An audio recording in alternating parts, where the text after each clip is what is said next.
Ladies and gentleman, Sringeri ವಿಧಾನಸಭಾ ಕ್ಷೇತ್ರದ ಅಂಚೆಗಳ ಮತ ಮರು ಎಣಿಕೆ ಅತಿದೊಡ್ಡ ರಾಜಕೀಯ ತಿರುವನ್ನು ಪಡೆದುಕೊಂಡಿದೆ. ಹೈಕೋರ್ಟ್ ಆದೇಶಕ್ಕೆ ಸುಪ್ರೀಂ ಕೋರ್ಟ್ ತಡೆಯನ್ನ ನೀಡಿ ಬಿಜೆಪಿ ನಾಯಕ ಡಿಎನ್ ಜೀವರಾಜ್ಗೆ ಶಾಕ್ ಕೊಟ್ಟಿದೆ. ಕಾಂಗ್ರೆಸ್ ನಾಯಕ ಟಿಡಿ ರಾಜೇಗೌಡ ಶೃಂಗೇರಿ ಕ್ಷೇತ್ರದ ಶಾಸಕರಾಗಿ ಪುನರಾಯ್ಕೆಯಾಗಿದ್ದಾರೆ. ಇದರಿಂದ ಶೃಂಗೇರಿ ಕ್ಷೇತ್ರದ ರಾಜಕೀಯ ಸ್ಥಿತಿ ಮತ್ತೆ ಬದಲಾಗಿದೆ. ಅಷ್ಟಕ್ಕೂ ಸುಪ್ರೀಂ ಕೋರ್ಟ್ ಹೈಕೋರ್ಟ್ ಆದೇಶಕ್ಕೆ ತಡೆ ನೀಡಿದಾದ್ರೂ ಯಾಕೆ? ಅಂಚೆ ಮತಗಳ ಎಣಿಕೆಯಲ್ಲಿ ಏನೆಲ್ಲ ಬದಲಾವಣೆ ಆಯಿತು? ಇದರ ಒಂದು ಕಂಪ್ಲೀಟ್ ಡೀಟೇಲ್ಸ್ ಇಲ್ಲಿದೆ. ವೀಕ್ಷಕರೇ, ನೆಲ ಜಲ ಭಾಷೆಗಾಗಿ ಪ್ರಾಮಾಣಿಕ ಪತ್ರಿಕೋದ್ಯಮ. ನೀವು ನೋಡ್ತಾ ಇದ್ದೀರಾ ಫೋಕಸ್ ಟಿವಿ. ನಾನು ಪವಿತ್ರ.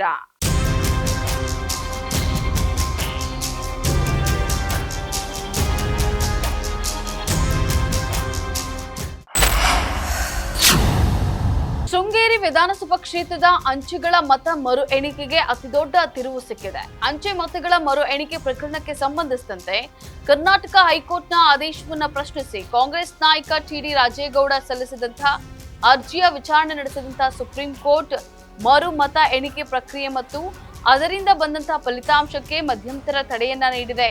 ಪ್ರಕರಣವನ್ನ ಯಥಾಸ್ಥಿತಿ ಕಾಯ್ದುಕೊಳ್ಳುವಂತೆ ಸುಪ್ರೀಂ ಕೋರ್ಟ್ ಆದೇಶವನ್ನ ನೀಡಿದೆ. ಕಾಂಗ್ರೆಸ್ ನಾಯಕ ರಾಜೇಗೌಡ ಅವರನ್ನ ಶಾಸಕ ಸ್ಥಾನಕ್ಕೆ ಮರುಸ್ಥಾಪಿಸಿದೆ.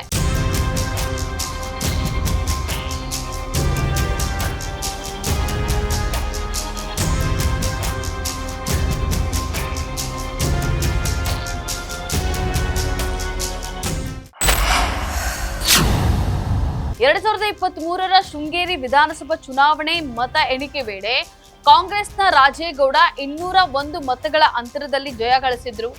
ಈ ವೇಳೆ ಅಂಚೆ ಮತಗಳ ಪೈಕಿ ತಿರಸ್ಕೃತ ಅಂಚೆ ಮತಗಳ ಎಣಿಕೆಯಲ್ಲಿ ಲೋಪವಾಗಿದೆ ಅಂತ ಹೇಳಿ ಆರೋಪಿಸಿ ಬಿಜೆಪಿ ಅಭ್ಯರ್ಥಿ ಜೀವರಾಜ್ ಹೈಕೋರ್ಟ್ ಮೊರೆ ಹೋಗಿದ್ರು.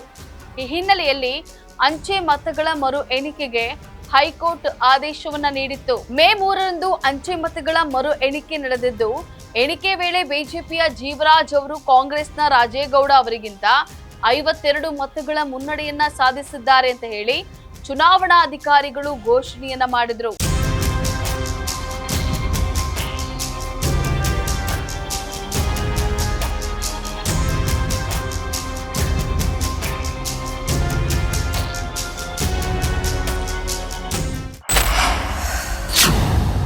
ಶೃಂಗೇರಿ ಕ್ಷೇತ್ರದ ಅಂಚೆ ಮತಗಳ ಮರು ಎಣಿಕೆ ಬಳಿಕ ಡಿಎನ್ ಜೀವರಾಜು 52 ಮತಗಳ ಮುನ್ನಡೆಯನ್ನ ಸಾಧಿಸಿದ್ದು ಶೃಂಗೇರಿ ಕ್ಷೇತ್ರದ ಶಾಸಕರಾಗಿ ಆಯ್ಕೆಯಾಗಿದ್ದಾರೆ ಅಂತ ಹೇಳಿ ಚುನಾವಣಾ ಆಯೋಗ ಮೇ 4ರಂದು ಪ್ರಮಾಣ ಪತ್ರವನ್ನ ನೀಡಿತ್ತು.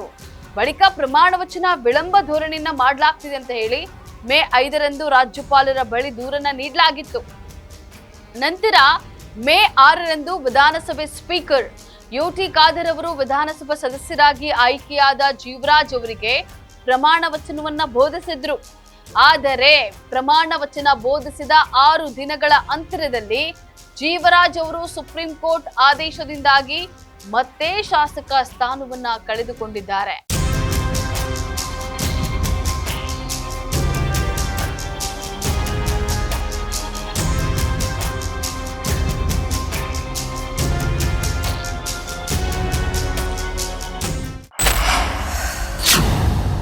ಅಂಚೆ ಮತ ಎಣಿಕೆ ಸಂದರ್ಭದಲ್ಲಿ ಟಿಡಿ ರಾಜೇಗೌಡ ಅವರ ವಿರುದ್ಧ ಫಲಿತಾಂಶ ಬಂದಿದ್ದನ್ನ ಪ್ರಶ್ನಿಸಿ ಅಕ್ರಮ ನಡೆದಿದೆ ಅಂತ ಹೇಳಿ ಪೊಲೀಸ್ ಠಾಣೆ ಮತ್ತು ಕೇಂದ್ರ ಚುನಾವಣಾ ಆಯೋಗಕ್ಕೆ ರಾಜೇಗೌಡ ದೂರನ್ನ ಸಲ್ಲಿಸಿದ್ರು.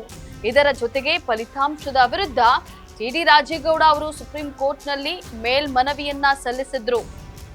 ಮೇ 11ರಂದು ಅರ್ಜಿ ವಿಚಾರಣೆಗೆ ಕೈಗೆತ್ತಿಕೊಂಡಂತಹ ಸುಪ್ರೀಂ ಕೋರ್ಟ್ ಪ್ರಕರಣಕ್ಕೆ ತಡೆಯಾಜ್ಞೆಯನ್ನ ನೀಡಿ ಪ್ರಜಾಪ್ರಭುತ್ವವನ್ನ ಈ ರೀತಿ ಹೈಜಾಕ್ ಮಾಡಲು ಬಿಡೋದಿಲ್ಲ ಅಂತ ಹೇಳಿ ನ್ಯಾಯಪೀಠವು ಅಭಿಪ್ರಾಯವನ್ನ ಪಟ್ಟಿದ್ದು ಟಿಡಿ ರಾಜೇಗೌಡ ಅವರ ಶಾಸಕ ಸ್ಥಾನವನ್ನ ಮರುಸ್ಥಾಪಿಸಿದೆ.